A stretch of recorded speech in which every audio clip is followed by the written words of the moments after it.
So Tim Hasselback decides to say that Shedeur is not a first-round talent.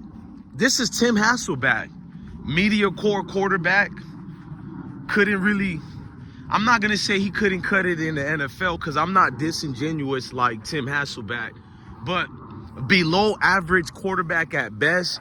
I think he had his good days when he was quarterbacking for Seattle Seahawks, but even then, media core quarterback at best. But he is the one who gets to evaluate young men like Shedeur Sanders.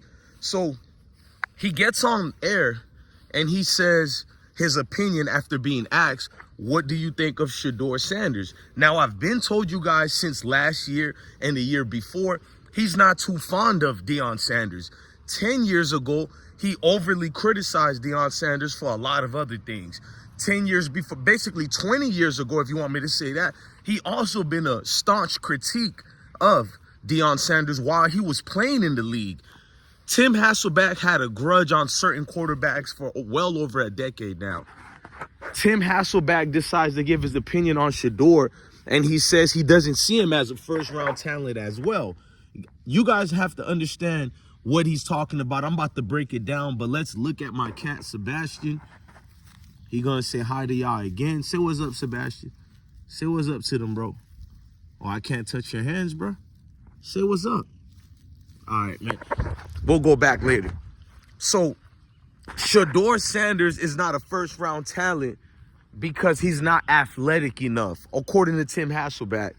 So now we're not athletic enough. Tim Hasselback was the same guy who said Zach Wilson, Mitch Trubisky, even Sam Darnold's of the world, all these pungent quarterbacks who couldn't cut it, who couldn't make it at all.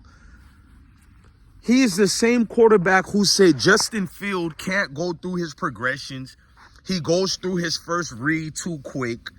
Justin Fields, if he wasn't athletic, he wouldn't be considered a first-round draft pick. So now with Shedeur, it's the opposite.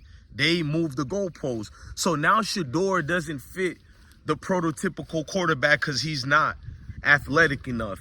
Bro, for over 30 years, we've been hearing quarterbacks who look like Shedeur not being talented enough, not being accurate enough, none of the above things. So when we get quarterbacks who are melanated, who look like us, who are actually cerebral mindsets, high IQ, high octane passing game, incredibly a student of the game. We know that about Shedeur, even if you like him or not. He's a student of the game, can't be disputed. So now he meets all the check marks the spot of what actual quarterback he could be. We're being told Shedeur is not athletic enough. So when we were athletic enough, it's not enough to be a quarterback because you need the mindset. You need to learn how to throw accurate, read plays, lead your team, stay in the pocket. But when you do fit those things in criteria of staying in the top pocket, being a top-notch level quarterback, it doesn't count anymore because now it's about athleticism. Athleticism, guys. Basically, Tim Hasselback is letting you know he doesn't like Shedeur and he doesn't know why it is. And I can tell you guys why. Because some people who are part of that community where Tim Hasselback come from, a lot of them don't like us and they know they don't like us. But others don't know why they don't like us. The scripture in the good book tells us this is a spiritual warfare. See, it's in the blood. The genetic makeup of one also is the mentality of one. When you're born and bred to think a certain way and look at others a certain way, it bothers you when you see them not being what you were told all your life that they were. So now your insecurities of inferiority kicks in and the genetic makeup changes the mindset, meaning that Tim Hasselback might like Shedeur as a human, but there's no way his body can allow him to prop up Shedeur as this next caliber quarterback, such as himself, his weak brother, because Tim Hasselback brother was garbage too. Let's not forget that.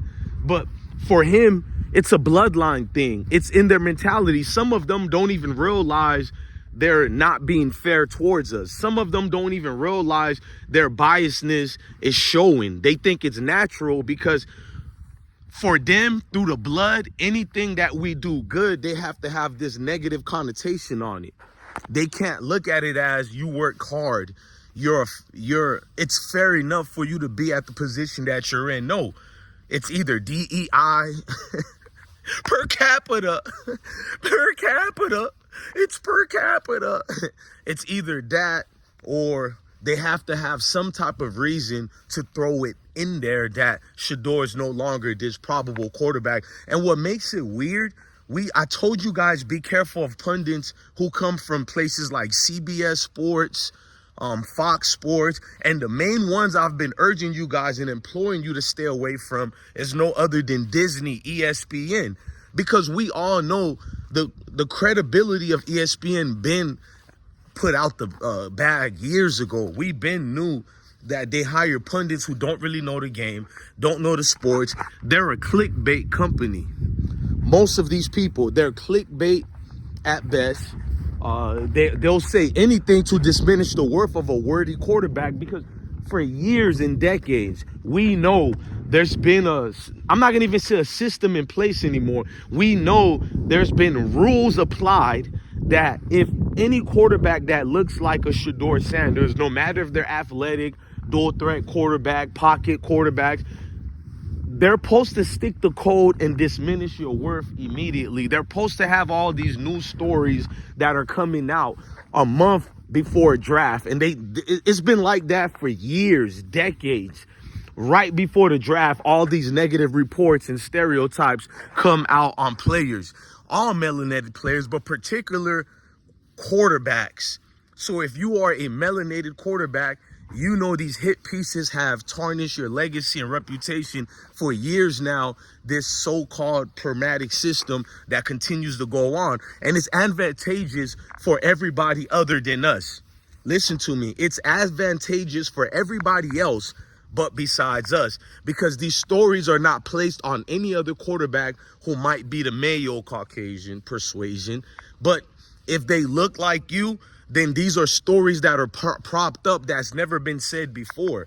Now, we've heard everything about the Sanders family, but to say and suggest that Shedeur is arrogant, he's full of himself, then what do we say about Eli Manning when his father been holding his hand in high school, holding his hand at Ole Miss University, holding his hands even through the draft process when he was supposed to get picked up by the Chargers, which he did, and they forced him to be traded to the New York Giants. Now, you guys want me to be cool with the Giants, but I'm going to make a video why I don't want Shedeur to get drafted by the Giants. Not the Klan's educational purpose men Giants, not them. We know the Giants do not like us. Let's not even sugarcoat it. They go out their way not to draft quarterbacks who look like us, who don't look like their grandkids. I know, you're going to sound like a professional victim, but I stand in the face of the fire, and if I get burned, then I already learned. You don't even know what I just said because it went over your head. So at the end of the day, man, Tim Hasselback, you couldn't even smell the jock straps of Shedeur Sanders. You're not even equal to him to be speaking on him. And we're going to talk about your other guy who's in love with Jackson Dart. They're now saying Jackson Dart is the better quarterback.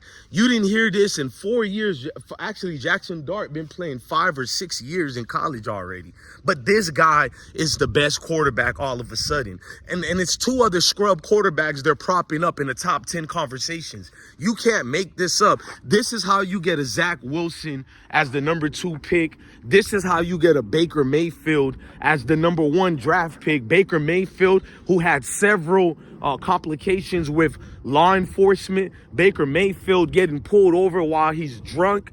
The school and the officers made excuse for Baker Mayfield, including the ESPN pundits who choose to overlook all those things. Meanwhile, melanated quarterback, if he breaks up with his girlfriend, is worldwide news and we can't draft him. But this guy is getting drunk. He's doing all type of things. He's not being a team player with other teams. He's being a bad sportsman. He's doing all these negative connotations that we can't even do 1% of.